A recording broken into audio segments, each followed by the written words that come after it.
Atong sayron ang istorya sa pagpaningkamot sa syudad pinaagi sa Senro nga ang mga plastic election campaign paraphernalia nga nahimo ng basura apan napuslan pa. Ang istorya ihatod ni Potpot Maranyon. Dili ikalimod ang padayong pag-uswag sa atong nasod. Apan luyo ni ining kalambuan, dili sab nato malikayan ang pagdaghan sab sa mga basura ilabi na sa mga plastic nga adunay dakong kontribusyon nga mamahimong makadaot sa atong kadagatan ug atong kinaiyahan. Sa bag-ohay lang na human nga pagpiniliay, ubay-ubay nga mga campaign materials ang mahimo ng basura.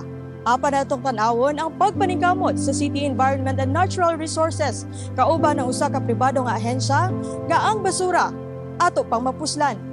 Ubay-ubay nga mga campaign materials ang nahipo sa City Environment and Natural Resources sa atong dakbayan.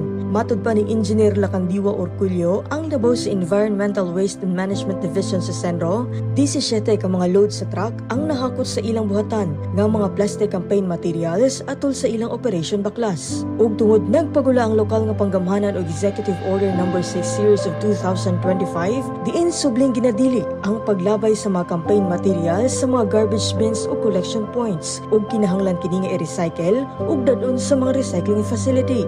We have to understand na kapong mga election materials, even tarpaulins, they are made out of plastics, no? So,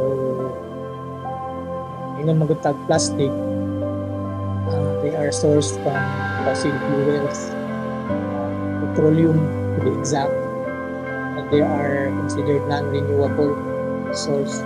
We know nga ang katong mga tininang mga resources nag-deplete siya, no? So, muna kinalagi na po siya ma-recycle. Ang Envirotech Winder Recycling Company nga usa ka upcycling company nga nagabuhat og mga lingkuranan sa eskwelahan ug lain pang kagamitan sa balay nga gama sa plastic waste ug ang Turil Kalambuan Women's Association, usa ka asosasyon nga nagagamit og plastic alang sa pag-recycle ngadto sa mga bag ug pitaka. Ang nahimong partner sa Senro kinsa voluntaryo nilang gidawat ang mga campaign paraphernalia. Sa pagbisita sa Madeo Davao team sa Envirotech Winder Recycling Company, saktong ginagiling sa ilang shredder o crusher aron mapino ang mga nakolekta sa Senro nga mga plastic campaign paraphernalia. Iproseso kini aron mahimo nga mga lingkuranan sa mga tunghaan. Human kini nga mapino, dayon kining tunawon sa melting machine. Hulmahon dayon sa molder sa formang kinahanglan ug isulod sa molding machine aron kini molig-on. Matud pa ni Marcy Espinosa, Assistant Plant Manager sa Envirotech, 17 ka kilo sa basura nga plastic ang kinahanglan aron makahimo og usa ka lingkuranan nga mudugay ug sobra pa sa napulo ka tuig. Dili sa mubaba sa usa ka tonelada nga plastic waste ang mosulod sa iling pasilidad matag adlaw. Gawas ni Ana, klase-klase pa nga mga gamit sa balay ang ilang ginabuhat. Aduna sab skateboard, floor tiles, floor bricks, flower pot ug uban pa. Ug kanatanan, gama sa mga plastic waste nga ginahatod kanila dili lang sa Davao City ingon man sa mga kasikbit na mga lugar. Reuse your refuse in Manila. So, sa lahat ng mga plastics, imbis na mapunta sila sa mga dump sites, imbis na mapunta sila sa kung saan-saan, we turn them into products naman. So, this is where the magic happens. Ito po yung from your refuse, yung mga basura, yung mga tinatapon lang natin, everyday plastic, kasi may plastic. So, ginagawa po namin products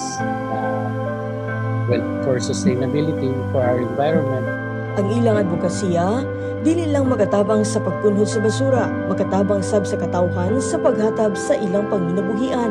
Ang susamang pasilidad, plano sab nila nga itukod sa parte sa Luzon o Visayas. Yung mga plastics natin, yung isa itapon, at least dito nare-recycle siya. So, hindi siya nagbabara sa mga kanal natin, mga immoral natin, yung mga sewerage natin. So, it's much better na donate nyo na lang. Just come over, donate. Just maybe support our products also. We make furnitures and everything. So, if you want, you can buy from us. Or you can donate the plastics just to be more environmental. Dinhi sa Davao City, aron magkunhod ang volume sa basura, nagpadayon ng Senro sa pagpakusog sa Davao City Solid Waste Management Ordinance ug sa Republic Act 9003 nga nagmando nga ang mga recyclable nga mga materyales dapat dalahon sa mga junk shop. Padayong ginadasig sa buhatan ang mga barangay sa paggamit sa ilang mga Material Recovery Facility kon MRF o Material Recovery System kon MRS ug ang mga pasilidad sa composting aron mas epektibo ang pagdumala sa basura. Isa sab sa mga lakang ginabuhat sa ilang buhatan mao ang perk survey sa mga junk shop aron masayran kung unsang klase sa mga materyales ang ilang ginadawat. Pinaagi ni ini kung adunay mangutana sa ilang opisina, dali kini nilang ma-refer ngadto sa saktong junk shop. Ini manggong effort sa solid waste is not a responsibility of the city alone, but it's a shared responsibility with the barangays, with every citizen. So with that, hangyo niya po sa mga katawhan na tabangan sa pagmanis sa basura. Sa dili paglabay basura sa bisan asa, kasi ka na lang pinaka-basic. So, ako na kinagtabang kung maintain ang kalimpyo sa syudad. Ito yung panindigan ang ato ang pagkadabawin yung disiplinado. I believe kaya mo gina sa taga-Davao. Pag-awhag sa buhatan, nga kitang tanan, mutabang sa solid waste management pinaagi sa pag-practice sa reduce, reuse ug recycle sa ilang mga basura. Aron dili tanang basura, ilabi na ang mga single-use plastic, mopadulong sa sanitary landfill. Matag plastic nga atong ilabay, kadaot ang dala ni inis sa atong kinaiyahan. Apan kung kita magtinabangay og magpabiling disiplinado nga pinaagi sa pag-recycle, kita mahimong kabahin sa kausaban og kini dili lang buluhaton. Usa kini ka pakigbisog alang sa kinabuhi ug sa umaabot tungod ang kausaban magsugod kanatong tanan. Sama sa panultihon, dili kini mahimong basura kung kini mapuslan pa. Potpot Maranyon, Madeo, Davao.